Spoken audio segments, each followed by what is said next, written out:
नमस्कार मैत्रिणींनो, आज आपण वर्षभर टिकेल असा मसाला बनवणार आहोत, जो आपल्या पदार्थाची चव नक्कीच वाढवेल.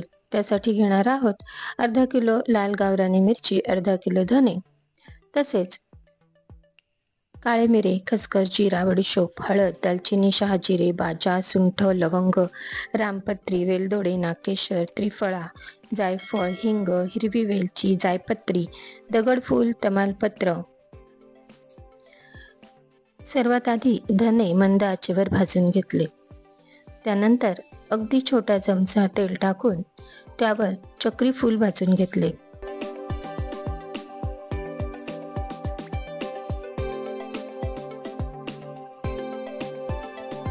पुढे प्रत्येक साहित्य अशाच प्रकारे थोड्या थोड्या तेलावर भाजून घेतलं.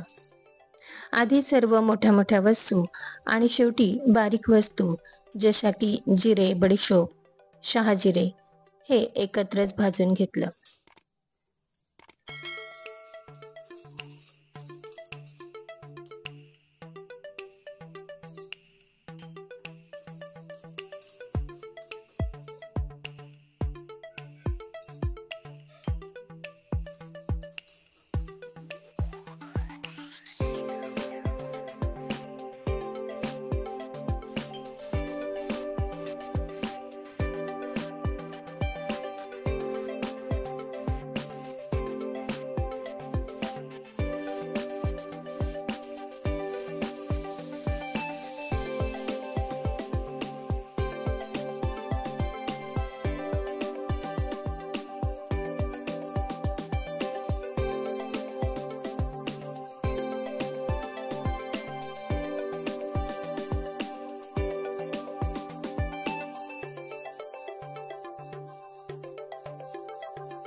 सर्वात शेवटी खसखस भाजून घेतली.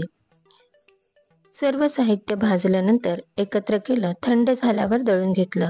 तुम्ही बघू शकता मसाल्याला रंग किती सुरेख आला आहे आणि सुगंध तर अप्रतिम आहे, जो पदार्थाची चव नक्कीच वाढवणार, दुप्पट करणार. तुम्ही हा मसाला नक्कीच ट्राय करा. धन्यवाद.